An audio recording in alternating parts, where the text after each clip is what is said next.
May ginagawang construction dito, pero ang problema ito yung gate nila obstruction na to sa sa kalsada. Yan, titikitan to na darating to sa sa environmental tikitan to, tutubusin nila yan. So yung naging problema nila. Ayun, lalo napakadelikado yung bakal. So isang hazard dyan, no? Halimbawa, pwede kang ma-slip, pwede kang ma-trip, cause ng aksidente. Eto na, dito papasok ang safety rules and standards. So alam to ng mga safety officer, dapat alam nila yan. Ay, si sir pala, ay safety. Papasok mo na. Oo. Kakadeliver lang kasi ito. SO3 sir, SO3. So alam ni sir yan. So papasok naman nila. Gawin na, papasok namin sir. Alright. So yan, titikin na ho at tutubusin nila yan.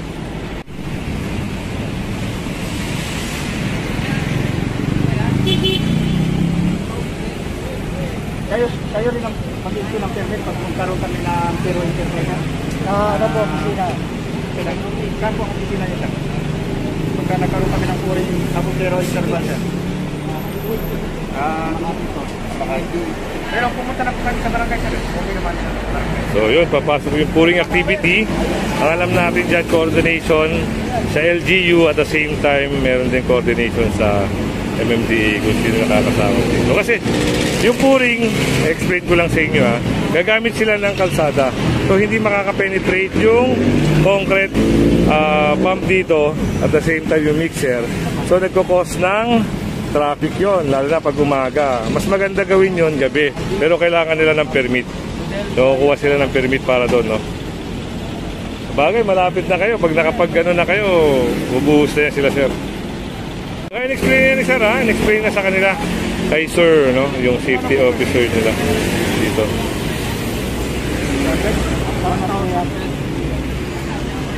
Okay, ito yan na-explain na sa kanila kung ano yung mga gagawin. Alright? So ito yung mixer, no? Parang manual mixer to. Ayan, tatabihan doon kasi sidewalk na yan.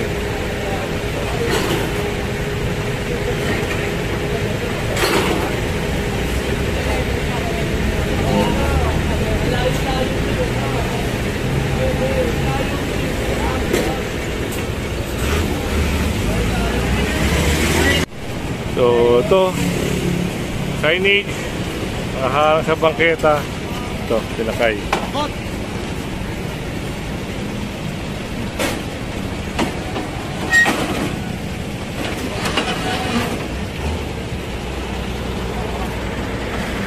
At ito yung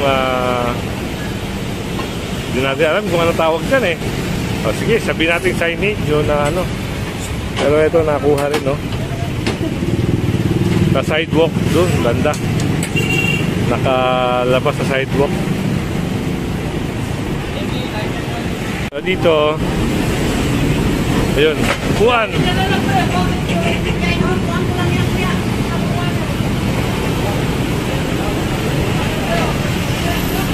Sunod tayo tignan natin kung anong mangyayari. Ayun, binalikan na naman yung area na to. Kung natatandaan nyo yung operation dito, maraming nabaklas na lona. Meron na naman. So punta tayo, dire-diretso tayo. Hindi tayo makaano kasi nasa loob sila ng ng sidewalk. Yung iba, ayan, wala nang lona. Pero yung iba meron. Mas maayos ngayon, mas maayos. Ayan, mas maayos ngayon.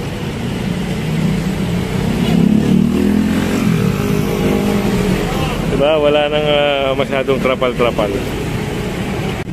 So yung mga kahoy-kahoy na lang natira dito. Ayan. Yung mga sobrang kahoy. Pero kung makikita nyo naman, yung mga trapal nila nakaayos na. Hindi katulad nung mga nakaraang operation talaga nakababa.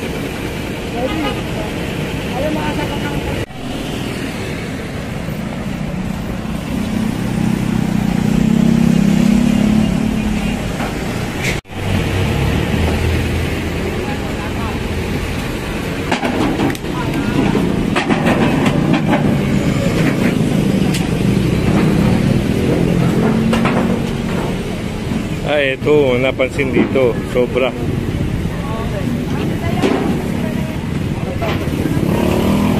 Ito mga to. Ito ang delikado, nakakasugat to. Tanggal niyo yan, patanggal niyo yan. Napaka-delikado yan. Hoy, cutter, nasaan?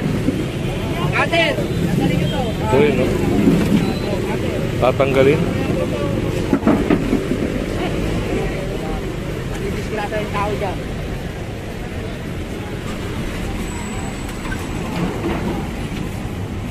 Paalala po, kung hanggang saan lang yung stall nyo, hanggang doon lang kayo, huwag na huwag kayo mag-extend. Para sa mga customer nyo yan kung bibili. Ah, saan bibili? Saan dadaan yung tao naman? May bumili ng customer nyo, o saan dadaan yung tao? Binigay na kayo ng stall na yan, yung space na yan, yan. Nalawin yan. Hindi tayo napukontento. So, natanggal na rin yung extension nila. Pinapantay lang naman kasi doon. Kasi dito, ito nyo, sumobra na sila rito.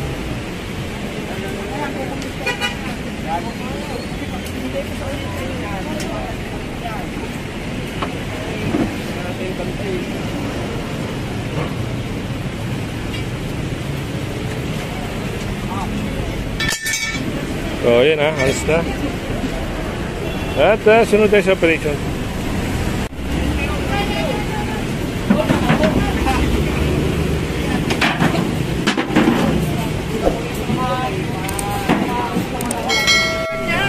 Oh, bumati ka na. Batiin mo na lahat ng mga kabit mo. Pinabati ko yung mga kakosa ko sa Muntinlupa. Nung nakulong ako. Joke lang, joke lang. Oh, yung mga kakosa Okay lang po yan.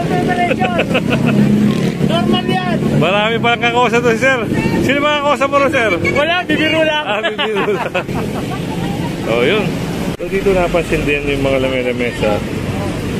Mga lamesa, mga buko-buko. Kailangan ano?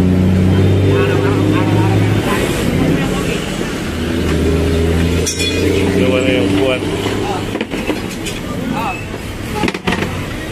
Araw-araw lang tayo. Kunin yan. Kabuta tayo dun. Baka merong natowing. Yan na. Sakay na kaya. Ulit-ulit tayo. So, yun. Yung buwan.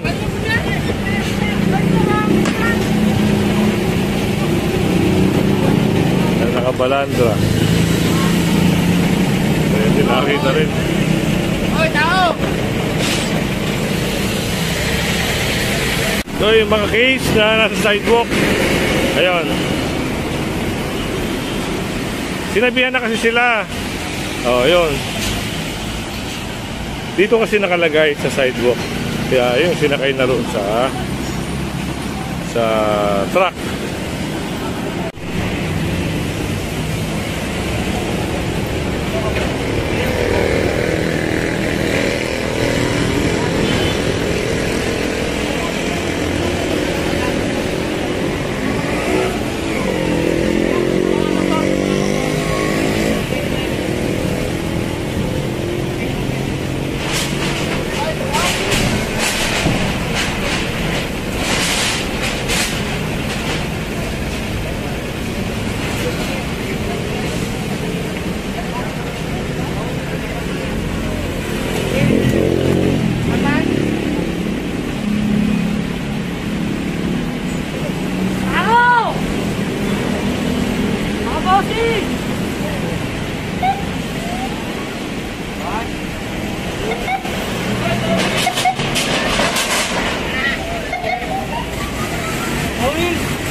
din doon, motor.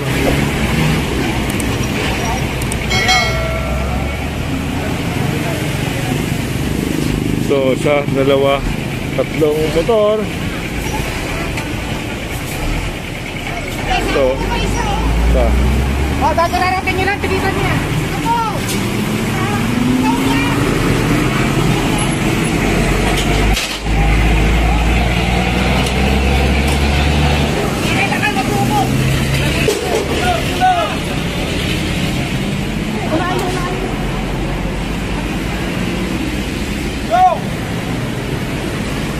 Pwede mo iwan yan, no, sir?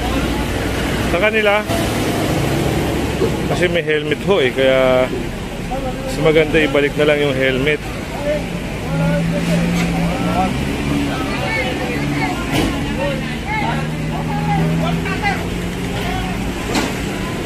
Bull cutter! Go, go, go! Bull cutter!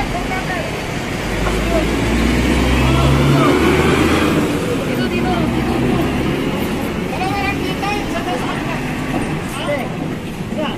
Kuya, yung helmet, naka na. Bibigay natin yung helmet sa nararapat. Kuya, itago nyo nga ho to, dun to sa mga natutowing. Pag may naghanap po, ibigay nyo na lang yan.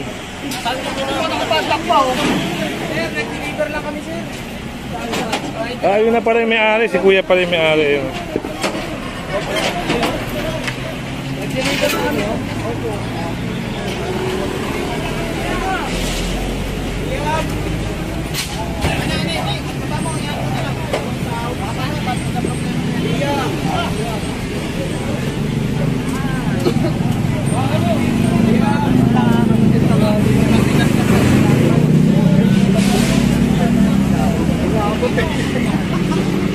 So yun, na ball cutter pala yung isa.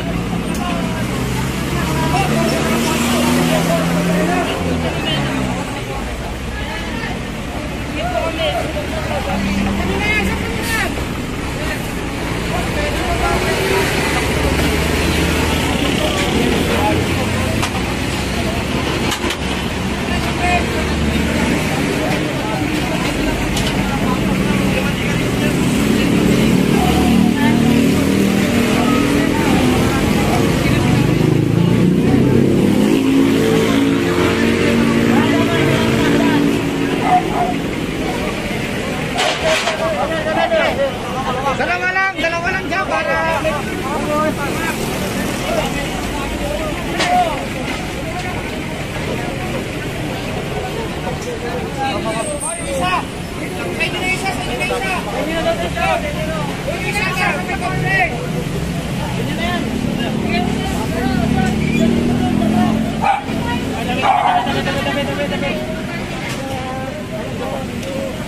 Ay, meron sa inyo yan?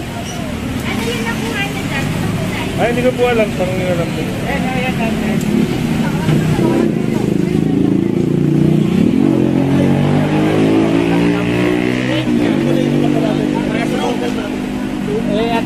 Dalawa na kanila.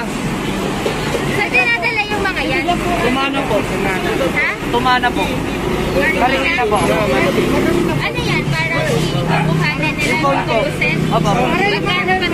Magkano ba tubos? So, ayan, naisakay na. Tapos, meron pa doon naisakay. Napunta natin to.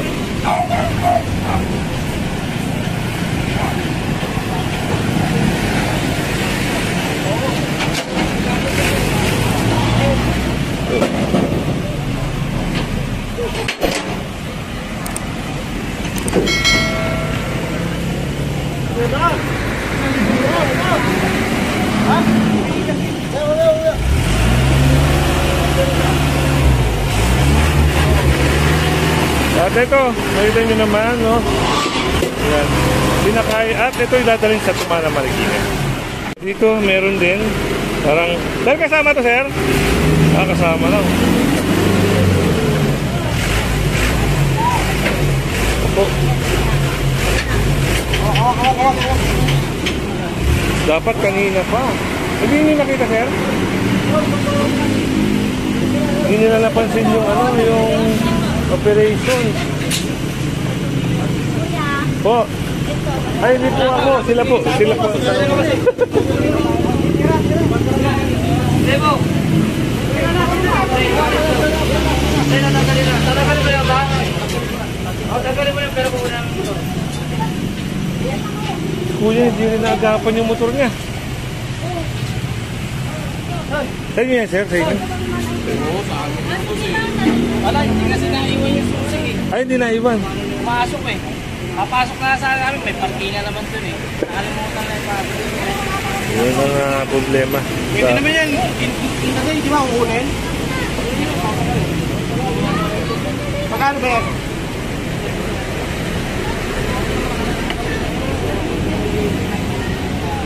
So, yung natatanggalin lang yung parang kadena, tapos sasakay nila yan dito. Tapos pupuntahan nila yan sa Tumana. Ay, doon nila dadalhin sa Tumana, Marikina.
So, yun, ginagawa na ng ticket dito. So, ginagawa na ng ticket dito. Ito yun ang notice para sa kanila. Just in case na tutubusin nila sa Marikina. Ngayon, na kay Kuya na. Si Kuya, wala palang lisensya. Naku po, yan sinasabi natin. Wala lisensya yun, ma'am? Kuya? Kilala niyo siya? Kilala niyo? Yari, si Kuya.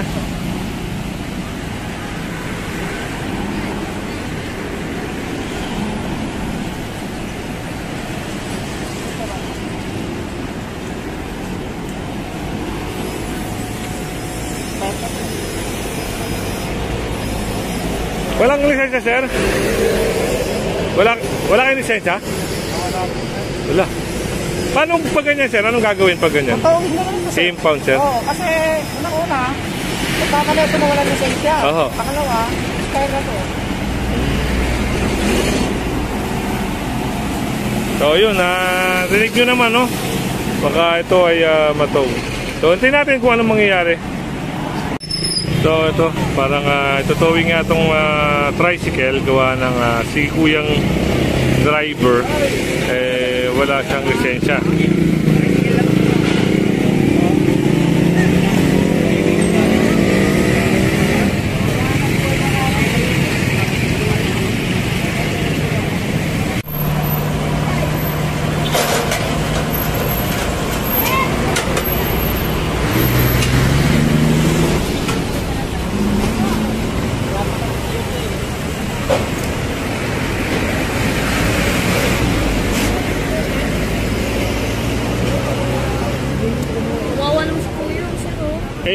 Hindi ko po alam. Buntis pa. So, kasi nahuli siya na walang lisensya. Sideline niya ng araw. Pa? Sideline. Yun o. Ni Kuya? Yun lang problema. Ito pala sideline ni Kuya, no? Yung nahuli. So, yun, nasakay na. Tapos siguro ito ay dadali na sa Tumana, Marikina. Ay, kita nyo naman sa guhit. Sir. may guhit tapos may arrow papunta rito. So ang parking niya dapat Opo. parallel. Dapat. Oo. Hindi island. Kasi lagpas na siya sa guhit. Okay po. Then itong kotse na to, 3 days na rin na lang. Ay, 3 days na. Sir, 3 days na yan, sir. Ito ng gwardiya. Ay, yung gwardiya, no? Tanungin na lang natin yung gwardiya. So, ito. Opo. Ito. Ayan, binaba na, oh. Oo nga naman. Kung makikita nyo, ayan. Itong araw na to. Pero ito, parang okay to, yung sasakyan na to. Parang tama naman sa guhit. Ito ang mali ang posisyon. Pero ito, walang problema dito sa posisyon na to. So ito, sasakyan niya.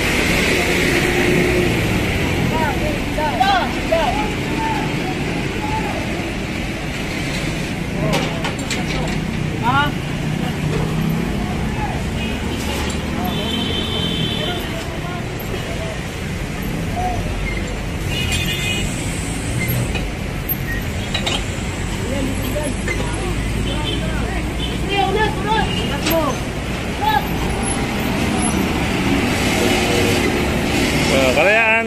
Katipunan, sorry, Katipunan. Yan, C5 Katipunan. Ito na, hinila na.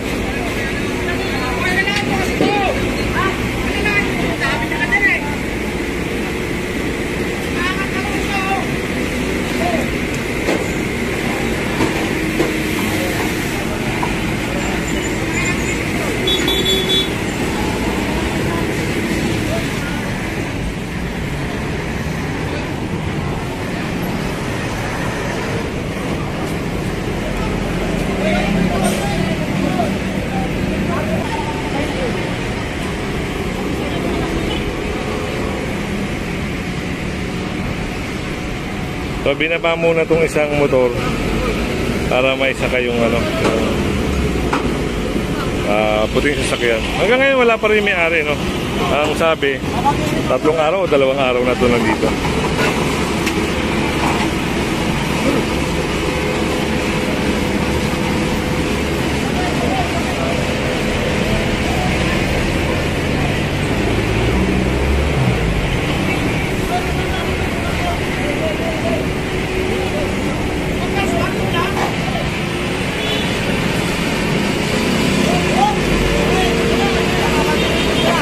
Sa Tumana Marikina ito dadalhin.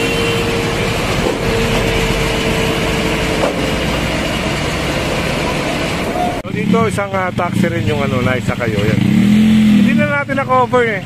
Kaya ayun na lang. Yan, dadalhin na sa Tumana Marikina.